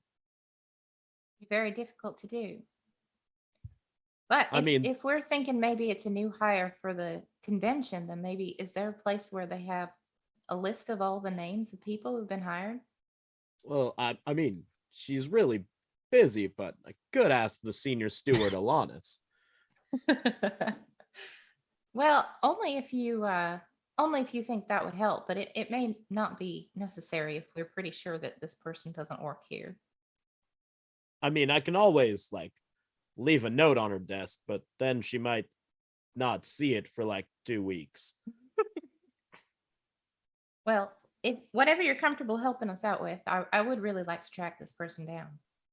Yeah, actually, Tuppence, since you drew that amazing picture of yourself, if you could if you could try and make a sketch, I could like post it up in like the back room, make up some kind of little like flyer, like, hey, I want to talk to you about your hair color for your son, How do you know she has a son? We play naming games. I can do this, and I will wave my hands around and create a minor illusion of the woman, what she looked like for Tuppence. Okay. Tuppy will grab some supplies out of her backpack and whip it up I think and sign her signature Tuppy I flower. think last time we just did it a dexterity check with proficiency bonus, right? And this would be the thing. No, because it's proficiency, you wouldn't get jack of all trades. I'm learning how bards work. Mhm. Okay, a dex check is +2, so I got a 13. 13. Yeah, it's a pretty good representation of what Elwyn displays. So, I mean, Elwyn can only really display from like the waist up, where she was leaning out in front of the bookshelf. So you have no idea what like the rest of her body looked like, but the torso and upward, good Face and representation. shoulders, that's important. Well, Thank you. This drawing is just phenomenal, amazing. Thank I'll- you. I'll write underneath it just a quick, hey, saw your hair, thought it was really cool. My kid really likes to dye their hair a lot. I'd love to hear how you do yours. Signed, your Dodd. Just post it up in the staff area. Yep. Okay, sounds good. Foolproof plan. All of that happened in like the middle of the week. Is there more research stuff? We can take care of that real quick before we end. Who wants to Yeah. go? We go the same order. Yeah, Tuppence, why don't we start with you? Okay, so Teppy was wondering about the rumor and wanted to know a little bit more about the scarred desert and star. Oh boy, things I don't have notes on. Okay, I can make up 3 points. Let's see what you roll. Also, as far as Bardic Inspiration goes, since this is happening within the course of a week, does that mean we just I'm just going to always have say it? well, let's just say 4 uses for the total of the whole week, Okay, just for So- ease of simplicity. sure. So I don't get one because I already used it all. Yeah. Oh, and you can't use it on yourself yet either, right? I So think she did earlier, but maybe not. okay, so that is a dirty 20. Wow. Okay. So 2 pieces of lore on the Spellscar Desert and Star. Okay. I'll give you 1 piece of lore about Star and then 1 piece of lore about the Spellscar Desert. So Star is an empire organization. It stands for Stration Aerospace. What is it? Shoot. Stration Technology and Aerospace Research, STAR. There we go. It was founded about how many years ago? Like 25 years ago, when the moon basically exploded outward. There was a hole in the center of the moon, and Cool. astronomers on this planet discovered the existence of another planet not far off that was previously hidden behind the moon, but now that there's a big hole in the middle of it, they were able to see it. STAR's primary objective is sort of study of that planet. But as the name implies, they also sort of research technology as it can apply to aerospace. So they've made some improvements and advances on like blimp technology that Thimblefoot was able to create. Rumor has, or some notes you find also suggest they're working on like smaller and faster flying craft that might become available.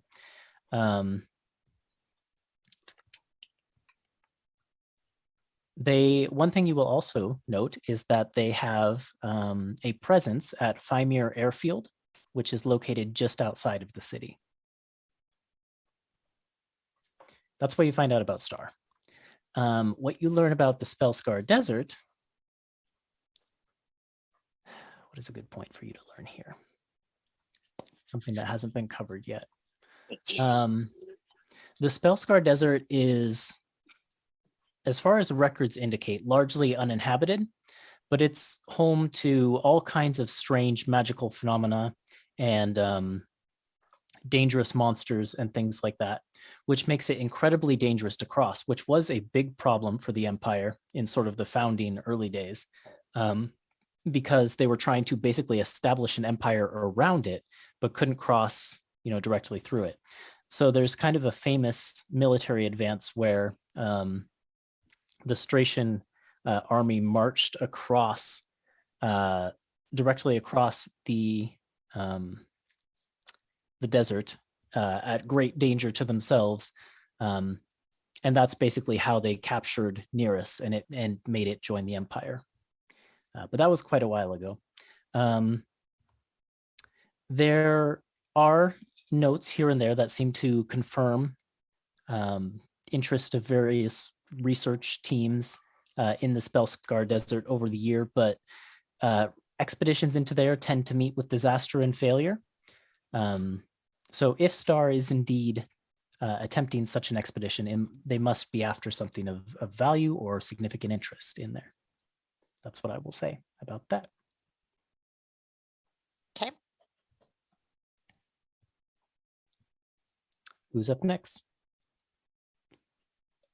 Is Bert it was me or next. Nick? Yeah. Okay. Bert was next, and then Embers. Okay. The next thing I want to know.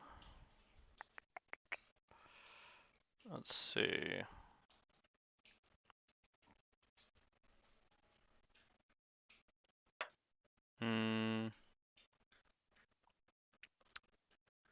I want to research the Mount Varengar. I thought that One. might be next for you. Yeah. Okay. Roll your check. Okay. Oh shoot. Mm-hmm. I'll do it. 22. 22. Yep, that's enough for all 3 points. So if I recall correctly, things you were interested in were types of inmates it contains, the Yep. function of the establishment, history, and maybe any potential weak points, correct? Yes. Okay. So point number 1, throughout the history of the Empire, Mount Varengar Penitentiary has been a prison for the most dangerous and high-profile criminals the continent has ever known. Maybe the exception being Embers. From what you understand of Embers' story, she might be a special case because she pissed off the wrong person. Anyways, its walls contain powerful crime lords, corrupt nobles, serial killers, war criminals, traitors, and more. So that's number 1. Point number 2. The Greymantle clan, a dwarven clan, has been responsible for running the penitentiary for generations, hundreds of years. The prison was originally the dwarf clan's stronghold, but when Sergil joined the Empire, it was then repurposed. It's situated at the top of one of Sergil's most treacherous and inhospitably frigid mountains. So nature itself helps keep the prisoners from escaping, because if they escape, they're just going to die in the cold.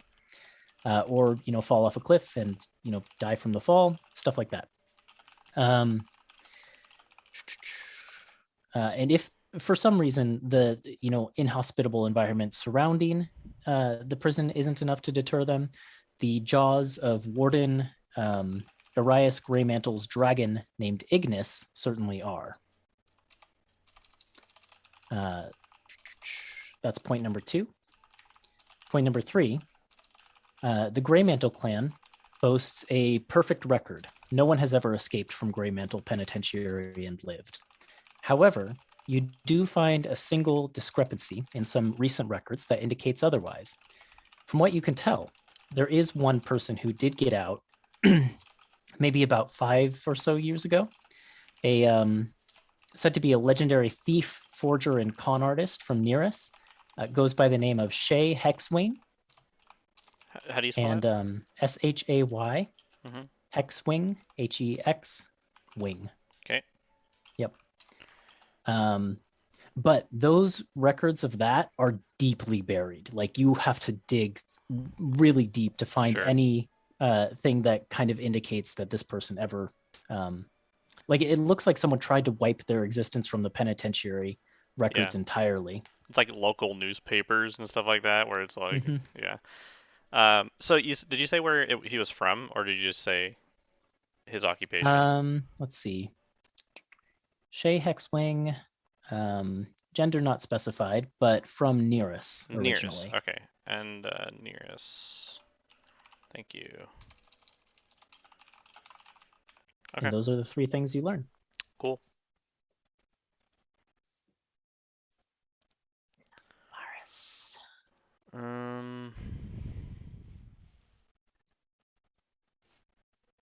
Yeah, I think I'll stew on that for a little bit. So I'm good. Okay. Who's up next? All right, Embers' turn. As kind of hinted at earlier, she's also going to be looking for more than the very brief map that she learned from Aramis on Nizamne. Well, let's have that roll then. Let's see. This is a dirty 20, and I'm going to spend 25 of our gold to bump it up. Oh, snap. Okay. All right. The first thing, since a lot of this is stuff you already know, I'll use this as the first point. She's said to be the daughter of Zahir, serpent god of poisons and assassins. And then you also find notes that kind of confirm and cross-reference what Elwyn had already discovered, that people suspect the other contributor to Newsomne's birth was the archdevil Glacia, who is the archdevil of Malbolg, the sixth layer of hell. Though some scholars think that Zahir may have collaborated with some other powerful devil, a popular candidate is Geryon, who was an ousted archdevil of the fifth layer of hell. Whatever her exact parentage may be, it's clear that she was created to be an assassin for Zahir's most powerful enemies. Basically, she was the blade that Zahir would use when all other assassins failed. Eventually, like you already noted, she was struck down while attempting to assassinate a powerful priest of Pelor. But rather than dealing a killing blow to her, the priest healed her, and moved by his act of mercy and kindness, she swore to help the priest for the rest of her life. Ultimately, as you also noted, leading to her death. The second thing is you find a note about kind of the core tenets of the faith that sprung up around her. Not much is known about her core tenets, partially because the church is sort of viewed as an offshoot of Pelor's. But despite that, she did have her own unique set of teachings. The first one being, it's never too late to seek redemption. Second being, true heroism does not come from good deeds. It comes from doing good when it matters. The third one being, no one is perfect. Those who seek to be perfect will fail, but it's not a shame to fail and it's not a waste to try. And then the final of the core tenets is open your heart to the possibilities, never give up hope. So all around, very positive tenets. The third thing, which is what you get when you dig the deepest, as noted previously, she ultimately gave her life to fulfill the priest's quest and was reborn as a goddess of redemption, heroism, and hope. The offshoot of Pelor's church that worshipped her was known as the Absolutioners. However, her worship was short-lived because she was eventually assassinated by her half-brother, Zavar, who is also from Elwyn's previous notes, noted as a god of assassins from the Drow pantheon. Not much is known about Zavar beyond that, though it is, as noted, said that Zavar is the creation of Lolth and Zahir working together. It is also said that Nusumne was killed by Zavar using a poison that was distilled from their father's own blood. And it's theorized that this god-slain poison still lingers in her veins, and that if one could locate her body and somehow remove the toxin, she might return to life. But those are like wild offshoot theories from, somewhat discredited priests of Pelor and things like that. Those are the things you learn. Yeah, I think I'd share those with Ellen since she asked and said, hey, I don't mean anything by this, but did you learn anything about a drow god named Zavar? Briefly, he's one of the 8 legs of Lolth, I think. Well, apparently, according to what I learned, he was the one who killed Nissumne. Oh. Zavar was the god of assassins, so I reckon that makes sense. Mhm. I don't know. I don't have any other information about him other than his name. All right. Son of Loth, though, huh? Yeah, No, interesting. very interesting. All this intertwined, complicated lives of the gods and lesser gods, right? Pretty tightly interwoven. Yeah. Yeah. What else did you find out? The stuff I told you, some things that I'm not sure are true, but I did learn more about her teachings, which is really helpful going forward. Are there things you agree with? I found it very That's great. inspiring. That's great. That's wonderful. Sounds like it was time well spent then. And what have you learned? What have I learned? Oh, I've just been poking around, doing some history, learning about the Empire. I was trying to segue into your bit. Yeah. Yeah. I appreciate that.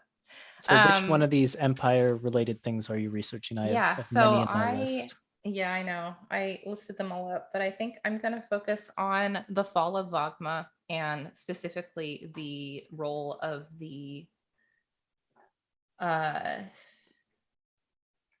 people who may have been responsible for, Okay, yeah, for how Vogma's it went full. down. I have a bullet point for that. Okay, give me a second. Okay. So advantage, intelligence check, no bardic inspiration this time. But you've got money in the bank to burn if you need it. Yeah, and I probably will. And there's that enticing complication as well. No. I think I'm gonna roll the big ones for this. They don't fit in my dice tower, so ready for a big Oh, plan. I forgot this was just a straight intelligence check. Zach, can you mark off an extra 50 for my roll? Because I probably would have needed Intelligence to or spend. history? Were we not It rolling is supposed to be Intelligence. just intelligence. Okay. Yeah. Sure. Yeah, mark off an extra one. That's for me. okay. If you've been doing history this whole time, that's fine. We don't need to go back and rework it. Okay. My first roll was so good that I didn't need to account for it, but that one was kind of like I think borderline. it's supposed to be just intelligence. Let me double I check. rolled the same number twice. Like you do. So that's 15. And I think I can get a max of plus 6, right? So I can go up to 21. Do we have enough money for me to do that? Barely. So much money. We have so much Sure. money. Yeah, I would like to do that, please. Okay. The full, what is that, 125? 150. 150. 150. Okie dokie. So that puts you up to all 3 results. Nice. Okay. Yep. I need this information. Point numero uno. The war between Vogma and the Empire goes back before the founding of the Empire itself. Back when the dragons ruled the land during the Age of Tyrants, there were a pair of dragons who lived in those 2 areas that apparently hated each other and quarreled endlessly.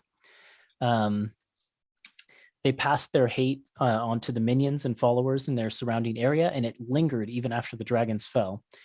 Historians disagree on which country struck first after the dragons fell, but all of them agree that hostilities between the 2 have continued for the thousands of years since. However, all of that ended 5 years ago when the Empire finally claimed a decisive victory over Vogma. That's point number 1. Number 2, the Empire's attack on Vogma was a complete surprise because there was actually a tentative peace treaty in place and had been in place for at least 100 years between the 2 countries. After ages of war between the 2, it had become clear that the Empire's superior forces clashing against Vogma's impenetrable defenses was basically the equivalent of an unstoppable force meeting an immovable object. And so that sort of necessitated the peace treaty between them. What made Vogma so impenetrable and immovable? Not only did Vogma have these powerful guardian constructs that could ward off dragon attacks, but they also had enough underground bunkers to house basically their entire population and maintained underdark trade routes that they could use to secure supplies indefinitely and basically outlast any siege. So they could basically lock themselves into their volcano stronghold with their entire population and be fine, which basically prevented the Empire from striking. That's point number 2. the specific events surrounding Vogma's fall are not totally clear, especially since it's so recent, it's hard to find documentation on that. But it is certain that the empire could not have succeeded without backing from one or both of Vogma's two allied countries, which were Ardelir and Vidun. Historians studying the records of the fall indicate that the empire gained crucial information about disarming Vogma's guardian constructs from one of those two parties. And then all Emperor Stratos had to do was basically lead a devastating attack along with his red dragon, Rubrun, and Vogma's defenses basically crumbled. However, records show that the assault was not entirely successful, since neither one of the two possible heirs to the throne was ever officially reported captured or killed during the attack. If either Vertendor Oranglass, son of Bailey and Basil, or Estelle Oranglass, daughter of Basil and Holly, were to emerge, that could threaten the Empire's hold on Vogma. That's point number 3. Vert has a half-sister.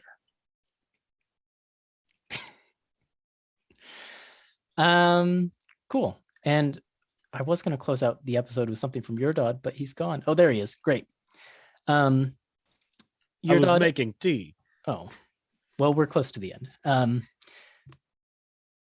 Throughout, it's been sort of a long week of you just ferrying books back and forth between these two groups, and you're kind of getting to the end of the week. You can start to see the preparations for Rom Con coming together around the Argent Athenaeum. It's been very busy. There's people bustling everywhere. You're bringing back the final stack of books that this party is going to basically be able to review before returning to the hotel for the night. Can you make a perception check? Absolutely. That is a dirty 20. Dirty 20, okay. Let's see how I do. Oh, snap. That's a natural 20. The one time the set of dice rolls I high know. for me. I'm sorry. Man, this is a really heavy set of books just for you, like even for you. It feels like you are carrying just like tons of these thick leather-bound tomes. You get to the room, you manage to get the door open, but you lose balance a little bit and the stack begins to topple.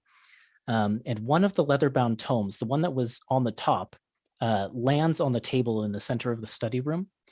And Yurdod, as you look at it, you don't recall picking up this book. You don't think you've ever seen this book before. And it is titled, let me get the title here.